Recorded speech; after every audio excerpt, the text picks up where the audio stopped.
مسیح خداوند کے زندہ جلالی و برکت نام میں آپ سب کو میری طرف سے بہت بہت سلام۔ میرے عزیزو، دنیا کے سب سے بڑے سائنسدان آئنسٹائن نے یہ بات کہی تھی کہ science without a religion is a lame and religion is blind without a science. یعنی کہ یہ بات انہوں نے یہ کیوں کہی؟ دیکھیں، البرٹ آئنسٹائن جو کہ ایک یہودی تھے، اور آپ کو پتہ ہے کہ یہودی لوگ جو تھے وہ پرانے عہد نامہ کو پڑھتے تھے، بائبل مقدس کے پرانے عہد نامہ پر وہ عمل کرتے تھے، لیکن نئے عہد نامے کو وہ نہیں مانتے تھے۔ یہاں پر البرٹ آئنسٹائن کہتے ہیں کہ سائنس جو ہے وہ بغیر مذہب کے، یعنی کہ بغیر بائبل کے، بائبل مقدس کے بغیر وہ لنگری لولی ہے، لیم ہے۔ یہ بات آئنسٹائن نے کیوں کہی؟ چونکہ میں خود سائنس کا اسٹوڈنٹ ہوں، تو میں دیکھتا ہوں کہ بائبل مقدس میں ایسی بہت سی باتیں ہیں، ایسے سائنس کے فینومیناز ہیں جو کہ بائبل مقدس میں آج سے 3000 سال پہلے درج کر دیے گئے ہیں، اور جو کہ اب جا کے سائنس اس کو دریافت کر رہی ہے۔ مسیحیت کا یہ دعویٰ ہے کہ سائنس میں جتنی بھی ترقی ہوئی، جتنی بھی ایجادات ہوئیں، اس میں سے زیادہ تر پاسٹر، بشپ یا ڈیکنز یا اپنے چرچ میں کوئی نہ کوئی خدمت سر انجام دے رہے تھے۔ آپ کو بتا دوں کہ جو آئزیک نیوٹن تھے وہ خود ایک بائبل کے اسٹوڈنٹ تھے، اور وہ میتھ اور فزکس سے زیادہ بائبل مقدس کو اسٹڈی کرتے تھے، بائبل کو ریڈ کرتے تھے۔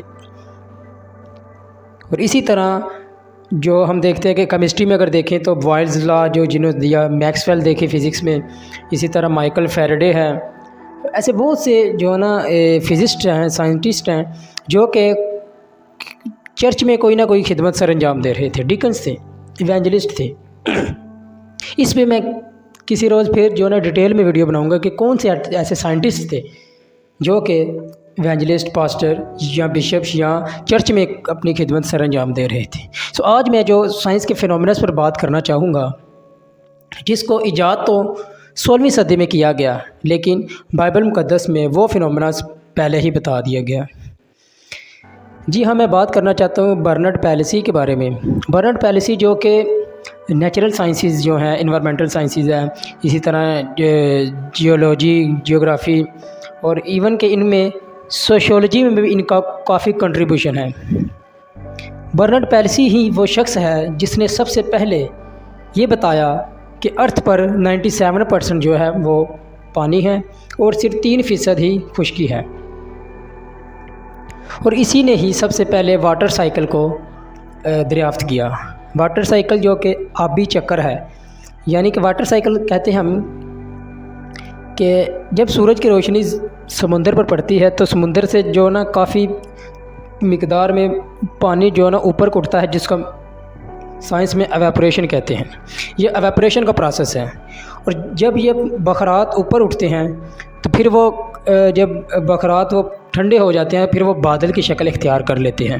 اس پروسیس کو کہتے ہیں کنڈنسیشن، یعنی کہ بخارات کا جو نا وہ لیکوڈ فارم میں بننا، اور یہی پھر جو ہے نا یہ جو بادل بن جاتے ہیں، اور یہی بارش کی شکل میں پھر برستے ہیں۔ اس کو کہتے ہیں پریسپیٹیشنز کا عمل، یعنی کہ بارش کا بننا۔ تو پھر بارش ہوتی ہے، پھر جو ہے ایواپوریشن ہوتا ہے، پھر کنڈنسیشن کا پروسیس ہوتا ہے، پھر بارش ہوتی ہے، اور یہ جو ہے نا ایک سائیکل چلتا رہتا ہے۔ اس کو دریافت کیا 1580 میں برنارڈ پیلسی نے، لیکن میرے عزیزو، اس پروسیس کو بائبل مقدس آج سے کہہ لیں کہ 2500-3000 سال پہلے ہی دریافت کر چکی ہے۔ بائبل مقدس ہی کی کتاب میں زبور 135 اس کی 7ویں آیت میں یہ درج ہے، وہ یعنی کہ خدا زمین کی انتہا سے بخارات اٹھاتا ہے۔ یہ بات بائبل مقدس میں پہلے ہی سے درج کر دی گئی ہے۔ اسی طرح آپ دیکھنا چاہیں اور بھی حوالہ جات ہیں، جیسے کہ یرمیہ نبی کا صحیفہ اس کا 10 باب 14ویں آیت میں یوں لکھا ہے، وہ زمین کی انتہا سے بخارات اٹھاتا ہے، وہ بارش کے لیے بجلی چمکاتا ہے اور اپنے خزانوں سے ہوا چلاتا ہے۔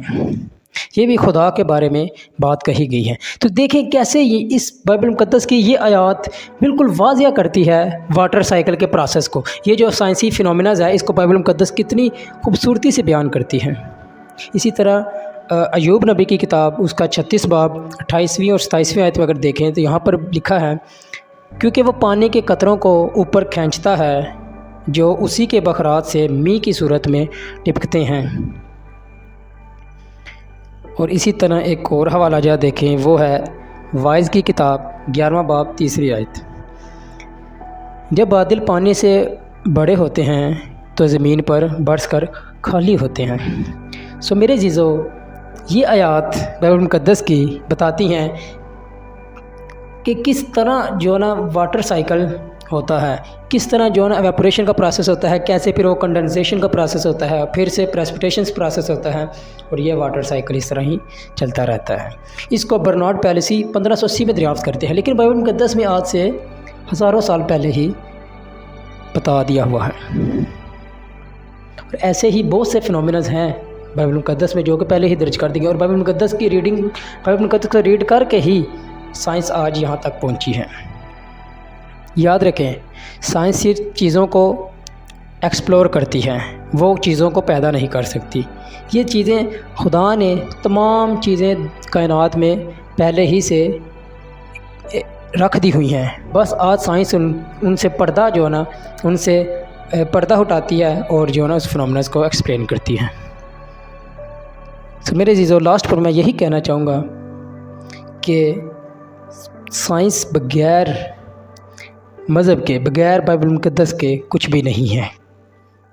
اور میں چونکہ خود سائنس کا اسٹوڈنٹس ہوں تو اسی طرح میں اور بھی بہت سے ایسے سائنسی فیکٹس جو ہیں وہ لے کر آؤں گا، اور ہم اس سیریز کو جو ہے نا سٹارٹ کریں گے، اور جتنے بھی سائنسی فینومیناز ہیں، لاز ہیں، اور بھی جو آج ایجادات ہوئی ہیں وہ کیسے بائبل مقدس سے ریلیٹ کرتی ہیں، ان سب چیزوں کو ہم جو ہے نا سائنس کے پرسپیکٹیو سے بھی دیکھیں گے، اور کیسے بائبل مقدس اس کو بیان کرتی ہے۔ خداوند آپ کو بہت برکت دے، آمین۔